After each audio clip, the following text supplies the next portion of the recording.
Entrevista realizada durante el seminario Cultura de Paz desde Andalucía, celebrado en Granada los días 27 y 28 de enero de 2012.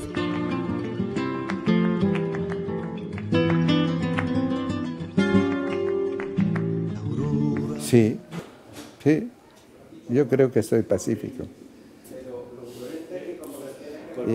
Y en la práctica, no en la teoría, porque muchos son pacíficos en la teoría, pero no en la práctica. Sí quiero hacer un matiz, no soy pacifista, soy pacífico. Los pacifistas es un movimiento que está bien, pero también es un movimiento que puede ser, en algunos momentos, tener una cierta violencia. Yo soy pacífico en mi forma de ser, creo yo, pero son los demás que tienen que decirlo, ¿no? Pero yo creo que sí, para mí es fundamental. Todo se puede resolver, si queremos, de esta manera.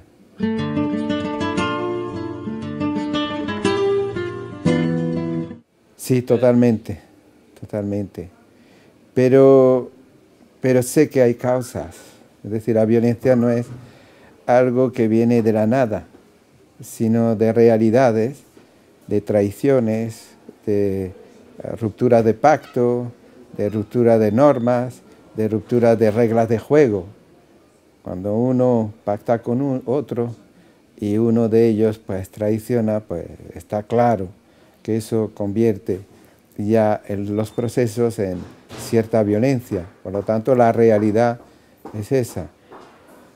Y muchas veces gente muy pacífica, no pacifista, pacífica, pues han vivido realmente muy mal porque muchas veces se exalta mucho más la violencia y la fuerza que realmente ser pacífico. Y muchas veces para obtener algo, para hacer algo, el pacífico pues lo dice, y muchas veces el que presiona, el que digamos es más violento en ese sentido, se le da mucho más a él que al otro, porque al final el otro es pacífico y no va a crear ningún estado de problemas o de conflictos, mientras que el otro sí, y es al otro al que se da. Y ese es quizás una de las tendencias, y hace poco lo leí en un periódico, ¿no? Justamente que en las empresas, etcétera, los que son más, digamos, menos pacíficos, para decirlo así, pues es lo que se atiende mejor. Y muchas veces el pacífico, el que trabaja, el que hace, se le deja de lado, ¿no? Se le aparta un poco. Yo creo un poco en este tema.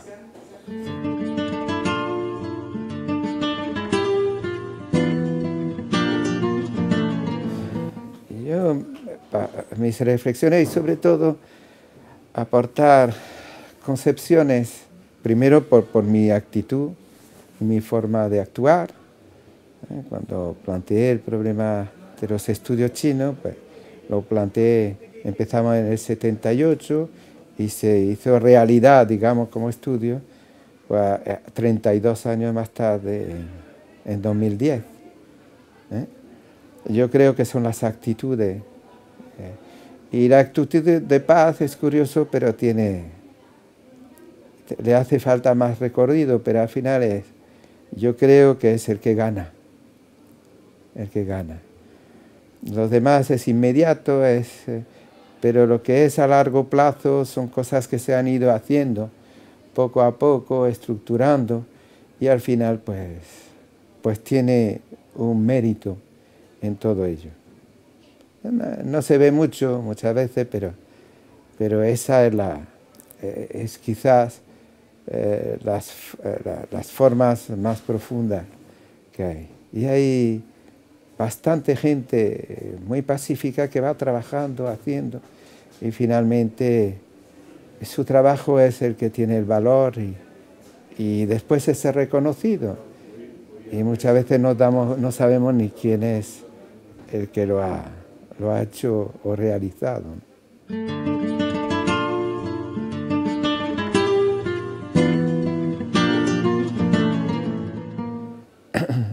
Las reglas de juego, es decir, los políticos, que son los que realmente son los gestores del poder y que determinan reglas de juego.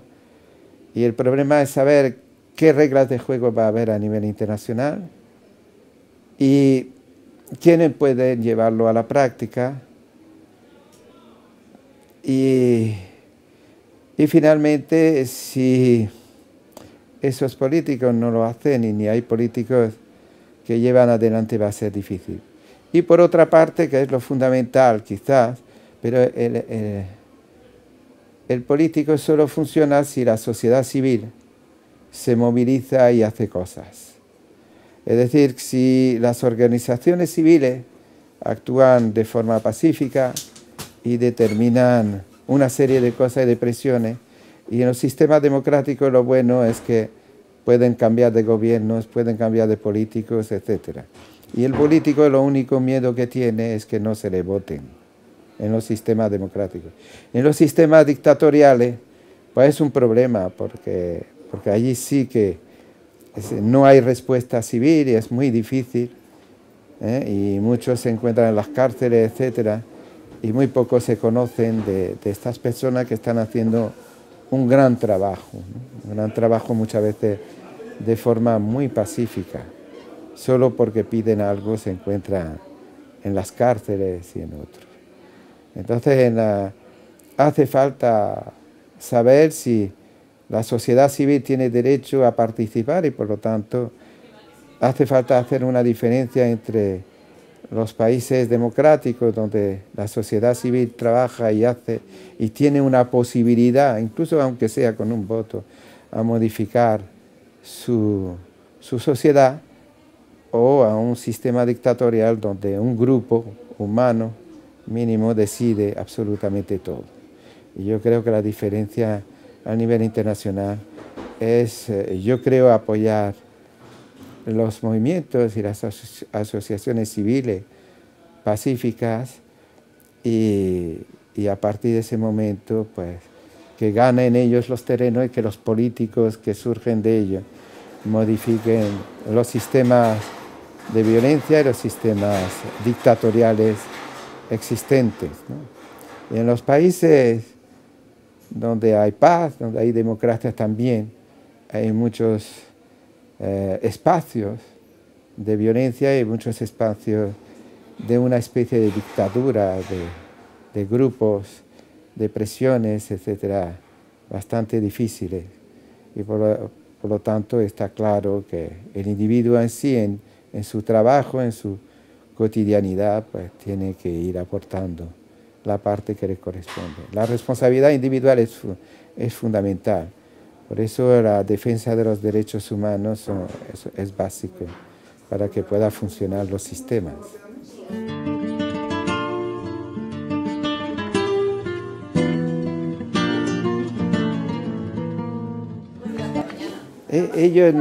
Ellos se preocupan en función de lo que tienen en mano y de sus propios intereses, de sus propios países, y depende de sus sociedades. Yo creo que sí que hay políticos, como en todo, que sí se preocupan y no aceptan la parte violenta, pero también muchos todavía no se preocupan de eso.